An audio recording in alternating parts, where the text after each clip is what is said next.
Polytechnic के सभी subject सबसे सरल और आसान भाषा में पढ़ने के लिए हमारे चैनल को सब्सक्राइब करें और साथ ही बेल आइकन को भी ऑन करें ताकि आपको सारे अपडेट मिलते रहें। तो नमस्ते दोस्तों, स्वागत है आप सभी लोगों का आपके अपने YouTube channel dream India polytechnic में। आज का वीडियो लेक्चर पॉलीटेक्निक 6 सेमेस्टर के स्टूडेंट्स के लिए है। देखिए, काफ़ी दिनों से जो कि है आपका जो 6 सेमेस्टर का वीडियो लेक्चर नहीं आ रहा था, तो आप लोग जो कि है काफ़ी ज़्यादा परेशान थे, उसके लिए जो कि सॉरी, ठीक है। तो तबीयत सही ना होने की वजह से और भी काफ़ी वजह थी जिसकी वजह से आपका वीडियो लेक्चर नहीं बन पा रहा था, ठीक है। लेकिन आज से जो कि आपकी सारी क्लासें प्रॉपर रहेंगी, आप लोग कोई भी बिल्कुल भी परेशान ना हो, ठीक है। आप लोगों की कोशिश की जा रही है, नोट्स आप लोगों के सबसे जल्दी तैयार किया जा रहा है ताकि आप लोगों को नोट्स भी प्रोवाइड कराए जाएँ, ठीक है। तो चलिए आज हम पढ़ेंगे EEE सेकंड का तीसरा वीडियो लेक्चर है। जिन लोगों ने इसके पहले वाला वीडियो लेक्चर नहीं देखा है, वीडियो के डिस्क्रिप्शन में उसकी लिंक मिल जाएगी, आप वहाँ से जाकर देख लीजिएगा। आज हम पढ़ेंगे DOL starter of 3 phase induction motor, ठीक। DOL starting of 3 phase induction motor. DOL starter द्वारा हम 3 फेस इंडक्शन मोटर को कैसे स्टार्ट करते हैं, इसके बारे में हमको जानना है। DOL स्टार्टर आप मशीन सेकंड में जो कि पढ़ चुके हैं, 5th सेमेस्टर में हमने पढ़ा था DOL स्टार्टर, ठीक है। इसमें हम लिखेंगे DOL स्टार्टर का यूज 5 HP से कम की मोटर को स्टार्ट करने के लिए किया जाता है। आपका जो DOL स्टार्टर होता है, DOL स्टार्टर का आपका जो फुल फॉर्म होता है वो होता है direct online starter. Direct online, देखिए डायरेक्ट ऑनलाइन स्टार्टर, इसको हम 5th सेमेस्टर में पढ़ चुके हैं। देखिए क्या है, DOL स्टार्टर का यूज 5 एम्पियर से कम की मोटर को स्टार्ट करने के लिए किया जाता है। इस स्टार्टर, ठीक, इस स्टार्टर के माध्यम से सप्लाई को सीधा मोटर से जोड़ा जाता है। आपका जो DOL स्टार्टर होता है, इसकी सहायता से हम क्या करते हैं, आपकी सप्लाई को डायरेक्ट जो कि स्टार्टर से जोड़ देते हैं, ठीक है।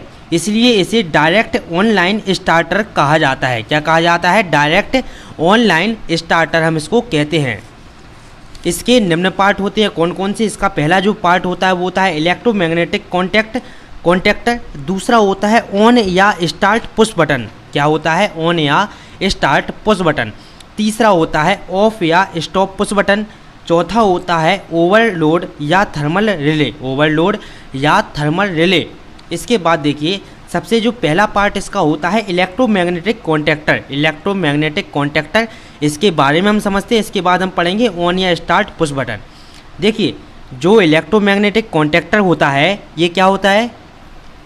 यह एक प्रकार का स्विच आपका डिवाइस होता है। यह एक प्रकार का स्विचिंग डिवाइस है जो एक सीधा कई इलेक्ट्रिकल सर्किट को ऑन या ऑफ कर सकता है। जो एक साथ कई इलेक्ट्रिकल सर्किट को ऑन या ऑफ कर सकता है, इसको हम कहते हैं क्या? Electromagnetic contactor.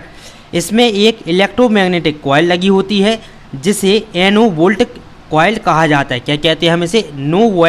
No volt coil कहा जाता है। और 2 कॉन्टैक्ट होते हैं जिसे NC तथा NO कॉन्टैक्ट कहते हैं, मतलब कि नॉर्मली क्लोज और नॉर्मली ओपन कॉन्टैक्ट कहते हैं। जब contactor coil no volt coil में सप्लाई देकर इसे स्टार्ट या सक्रिय करते हैं तो NO तथा NC कॉन्टैक्ट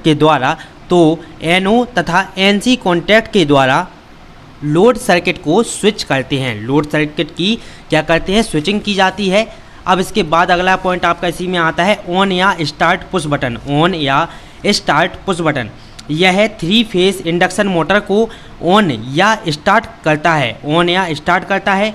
इस बटन में 2 कॉन्टैक्ट का सेट होता है। इस बटन में क्या होता है? 2 कॉन्टैक्ट्स का सेट होता है। 2 कॉन्टैक्टर का सेट होता है। एक कॉन्टैक्ट नॉर्मली ओपन NC तथा दूसरा कॉन्टैक्ट नॉर्मली क्लोज, मतलब कि NC, और पहला कौन सा होता है? NO, और दूसरा NC होता है। जब हम इसको पुश करते हैं, मतलब कि जब हम ऑन या स्टार्ट पुश बटन को दबाते हैं तो NO ओपन तथा NC क्लोज हो जाता है। देखिए, 2 टर्मिनल इसमें होते हैं, 2 कॉन्टैक्ट होते हैं, NO और NC। जब हम इसको दबाते हैं तो NO हो जाता है ओपन और जब हम NC हो जाता है क्लोज, ठीक, जब हम इसको दबाएंगे। लेकिन यह तब तक ही रहता है जब तक कि जो कि हम इस बटन को दबाए रखते हैं। जैसे ही हम इस पे से दाब हटाया जाता है, जैसे ही हम इस पुश बटन को दबाव हटा देते हैं तो यह क्या हो जाता है? पुरानी स्थिति में अपनी आ जाता है। ऑफ या स्टॉप स्विच बटन क्या होता है? देखिए, ऑफ या आपका स्टॉप स्विच बटन क्या होता है? 3 phase three phase induction motor को ऑफ या स्टॉप करने के लिए इसका प्रयोग करते हैं। इसकी संरचना ऑन स्विच बटन के समान ही होती है, परंतु यह उसके विपरीत काम करता है। मतलब कि जो हमारा ऑन या स्टार्ट पुश बटन था उसके जस्ट विपरीत अपोजिट उसके काम करता है ऑफ या स्टॉप पुश बटन। अब इसके बाद देखिए आता है आपका अगला चौथा पॉइंट हमारा है ओवरलोड या थर्मल रिले। यह एक ऐसी रिले होती है जो थ्री फेस इंडक्शन मोटर को ओवरलोड कर आपके कंडीशन में ख़राब होने से बचाती है। मतलब कि ओवरलोड या थर्मल रिले नाम से ही समझ में आ रहा है, जब आपका ओवरलोड, ठीक, यह एक ऐसी रिले होती है जो थ्री फेस इंडक्शन मोटर को ओवरलोड कंडीशन में ख़राब होने से बचाती है। मतलब कि जैसे ही आपकी लाइन में ओवरलोड की कंडीशन आती है तो थर्मल रिले या आपका ओवरलोड रिले आपकी इंडक्शन मोटर को ख़राब होने से बचा लेती है।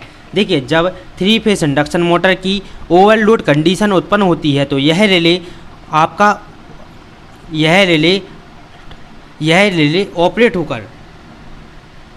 ऑपरेट होकर मोटर के सर्किट को ब्रेक कर उस तक जो कि ये सप्लाई पहुंचना बंद कर देती है, जिससे मोटर बंद हो जाती है और ख़राब होने से बच जाती है। जैसे ही आपकी लाइन में ओवरलोड की कंडीशन उत्पन्न होती है तो ये क्या करता है, आपका ओवरलोड रिले क्या करती है, थर्मल रिले, यह आपकी लाइन को जो कि बंद कर देती है और आपकी ओवरलोड को इंडक्शन मोटर तक पहुंचने से रोक देती है, जिससे कि हमारी इंडक्शन मोटर सुरक्षित बच जाती है। अब इसके बाद देखिए ये डायग्राम आपका जो कि है DOL स्टार्टर का आपकी स्क्रीन पर शो हो रहा होगा।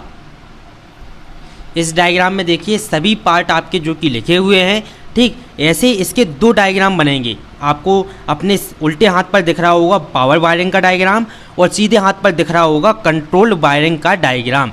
इसी तरह से सेम डायग्राम आपको बनाना है। और एक चीज़ आपको और बता दें, ये क्वेश्चन आता है आपका 5 नंबर में, ठीक है। DOL स्टार्टर द्वारा थ्री फेस इंडक्शन मोटर को हम कैसे स्टार्ट कर सकते हैं, आपसे पूछा जा सकता है। तो ये मोस्ट इंपॉर्टेंट क्वेश्चन, आप इस पर टिक भी कर सकते हैं, ठीक है। तो इस तरह से जो कि आपको एकदम इसका साफ सुथरा डायग्राम बनाना है। अब चलिए इसके बाद हम इसकी वर्किंग को समझ लेते हैं। अब देखिए वर्किंग में हम क्या लिखेंगे, वर्किंग में हम लिखेंगे कि थ्री फेस इंडक्शन मोटर को स्टार्ट करने के लिए सबसे पहले इसके सर्किट की सप्लाई को मेन स्विच की सहायता से स्टार्ट किया जाता है। मतलब कि थ्री फेस इंडक्शन मोटर को स्टार्ट करने के लिए हम सबसे पहले क्या करते हैं, इसके सर्किट की सप्लाई को मेन स्विच की सहायता से स्टार्ट किया जाता है। इसके बाद थ्री फेस इंडक्शन मोटर के ऑन पुश बटन को पुश किया जाता है। मतलब कि जो थ्री फेस इंडक्शन मोटर में आपका ऑन पुश बटन होता है, देखिए आपका जो इसमें ऑन पुश बटन होता है यहाँ पर दिख रहा है, इसको हम क्या कर देते हैं, इसको हम दबा देते हैं, जिससे कि इस पुश बटन का NO कॉन्टैक्ट क्लोज तथा NC कॉन्टैक्ट ओपन हो जाता है। देखिए जैसे ही हम आपका इस बटन को दबाएंगे क्या होगा, आपका नॉर्मली ओपन कॉन्टैक्ट आपका क्लोज हो जाएगा और नॉर्मली क्लोज कॉन्टैक्ट आपका क्या हो जाएगा, ओपन हो जाएगा। अब सप्लाई इलेक्ट्रोमैग्नेटिक की NVC को प्राप्त होती है जिससे कि NVC एक्साइटेड होकर, मतलब कि ऊर्जावान होकर, और इलेक्ट्रोमैग्नेटिक कॉन्टैक्ट के NO कॉन्टैक्ट क्लोज हो जाते हैं, जिससे कि मोटर सर्किट पूर्ण हो जाता है और मोटर स्टार्ट हो जाती है। ठीक, साधारण सी वर्किंग थी। अगर आप लोग इसमें समझना चाहें तो एक बार में इसको जो कि है आसान भाषा में समझ सकते हैं। आप लोगों के लिए देखिए नोट्स बनाए जा रहे हैं, ठीक। और तबीयत भी सही नहीं थी अभी तक जो कि है 3-4 दिन से, और भी काफ़ी सारी प्रॉब्लम थी, जिसकी वजह से आप लोगों की 6 सेमेस्टर की 4th सेमेस्टर की क्लास अभी नहीं आ पा रही थी। लेकिन अब फिर से जो कि सब कुछ सही हो चुका है, तो आप लोगों की क्लास जल्दी ही अब पर डे जो कि लगना स्टार्ट हो जाएगी। और इस चीज़ की आप लोग बिल्कुल भी परेशान ना हो कि सिलेबस आपका कंप्लीट नहीं कराया जाएगा।